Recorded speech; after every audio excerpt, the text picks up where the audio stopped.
Is Coinbase really sick and tired of the SEC and going to open a derivatives exchange internationally?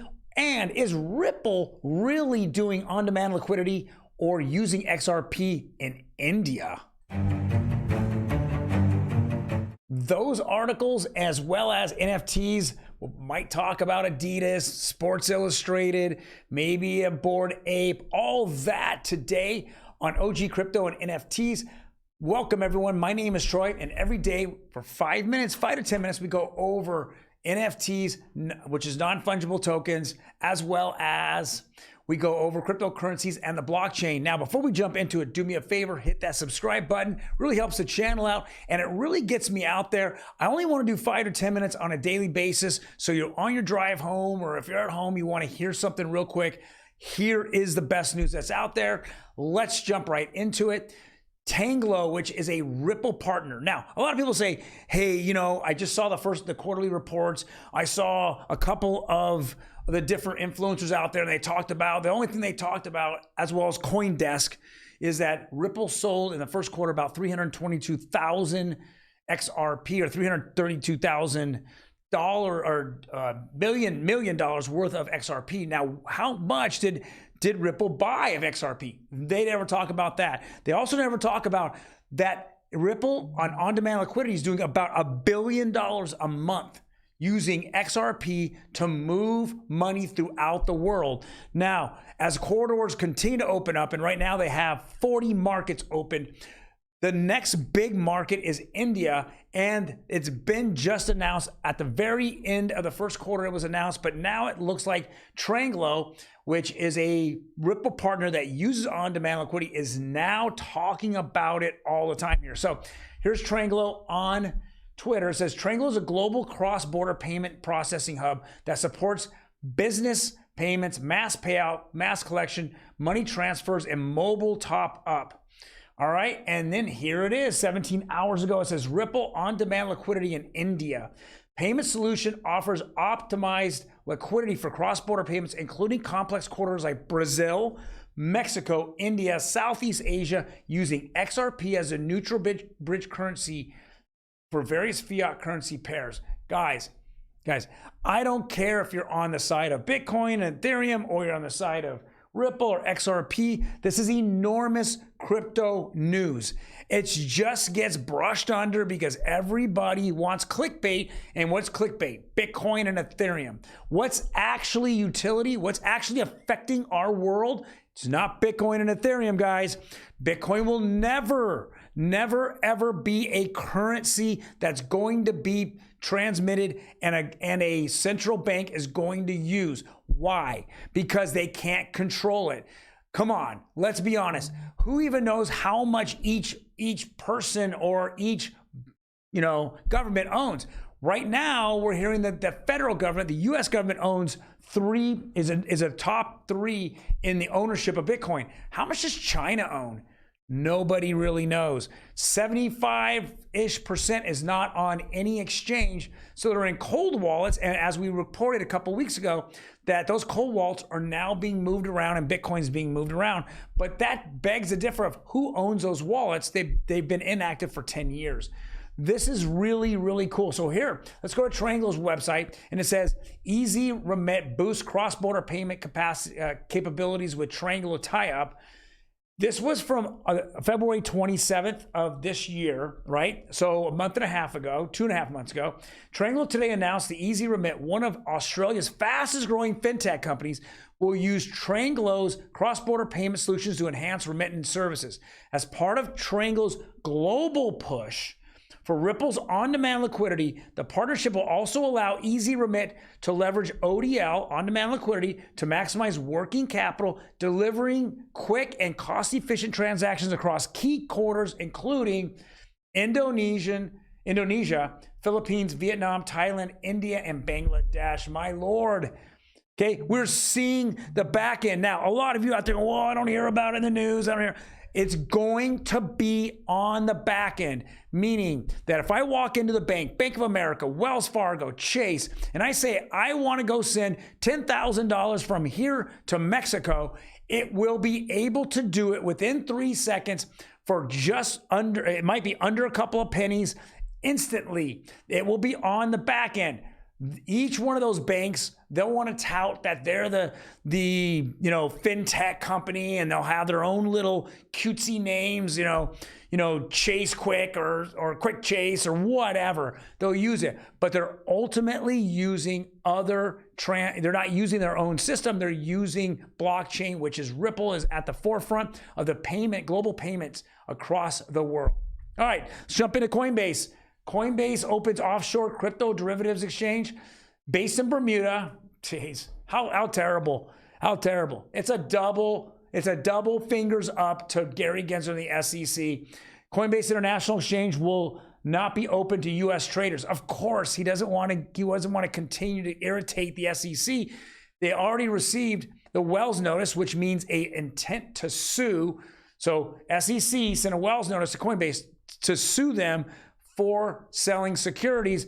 But as we know, and many of the congressmen out there are just trying to get to the bottom of it, because all it's doing is it's hurting innovation here in the United States, as it's forcing exchanges or crypto companies offshore where they can't be really regulated. They go tell the SEC to F off, and they can't really, and they can flourish out there while we're stuck with, and maybe this is the whole idea, because I keep saying it, we're stuck with Chase and Wells. We're stuck with an old chaotic system that's bullying people in the United States.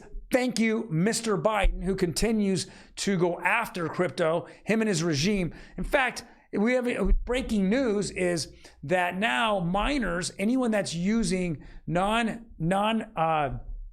let's call it ESG friendly crypto mining, such as Bitcoin, is now they're trying to pass a 30% tax on all of the mining that they do, all the proceeds of the mining, which means they're basically effectively saying there's no mining here. Now, we already know that the city of New York has done that. They've actually have an anti-mining crypto act. So it's just the United States now doing it. They're pushing it offshore. So as our dollar devalues and the future global payment system is all in blockchain and in cryptocurrencies, they're pushing that offshore. This is a destruction of our country.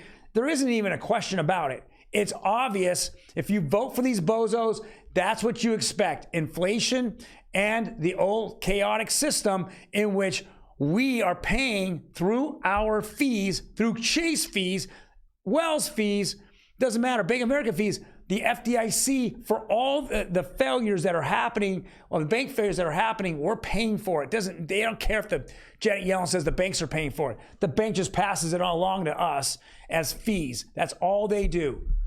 Guys, let's jump into the next. Crypto exchange owned by an embattled conglomerate digital currency group, DCG, loses top global exec. The word on the street is DCG is just trying to sell off parts of it. It's just not profitable. Things are kind of collapsing. They were the darlings a year ago. Now they just are floundering. We know that Genesis was the Genesis group was just having all kinds of problems. One of 3 different wings of DCG. It's just a nightmare over there. I'm hoping that they figure it out, but again, it's becoming like a company in which they're fighting the crypto landscape, because they only know what an up market is and how to make money. But when it goes down, they all just flounder because there's no plans or no experience in it. All right, so let's jump into NFTs. Let me bring on Emi, our producer. How are you doing, Emi? I'm good. How are you? I am doing fantastic. What are you doing? I'm switching everything. All right, let's get back to what this is. Okay. CoinMarket announces Web3 reality TV show Killer Whales. I absolutely love this concept. So what they did was they took the very, very popular, Fox program called Shark Tank, and now they want to produce it into Killer Whales, going over cryptocurrencies and crypto projects or digital projects. And so I think this is totally cool. I actually love it. Let's go read it. It says CoinMarketCap is getting into the world of reality TV with the introduction of a new competition show titled Killer Whales, collaborating with Web3 entertainment enterprises Hello Labs. The show takes an inspiration from the widely acclaimed series Shark Tank and seeks to share entrepreneur spirit in Web3 domain and broader audience. Wow, that is totally cool. I kind of like it. Now, obviously, are they going to get the acclamations of a Shark Tank? No, I don't think so. But if they can actually broadcast this on a bigger scale, in which we could add NFTs, actual coins, cryptocurrency coins, and are all these that are coming and getting these ideas to experts in the field, it would be very interesting to hear what those experts had to say. Yeah, I think this space specifically needs some sort of Shark Tank style feedback like that show does get. So I see that as like one of the best parts of this. So yeah, I guess we'll keep reporting on it as it develops and moving right along. Can you do that? Yes, Ape 2896. So this is for the Bored Ape Yacht Club. This is a one ape number 2896. NFT comes to life through power of artificial intelligence. So we're gonna start seeing this, right? Yeah, so I think this is really kind of interesting. I hope that Right. I hope we continue to see this with the animal picture style communities where they add some sort of AI to give it a movement and feel a lot more lifelike. So hopefully what we're seeing right here is the future of these animal picture style. Right. I actually think that, this is gonna have to happen because you just can't have pictures and say they're worth $50,000 to $100,000. There's not rarity here in this collection. So what I do like about Yuga Labs and a lot of the Bored Ape guys are millionaires, right? They made millions off of these Bored Apes. And because they made millions, then they're looking to evolve it and want to be at the cutting edge of the NFT world. Now, there's no utility in this whatsoever, but it's about being clever and stuff like that. Yeah.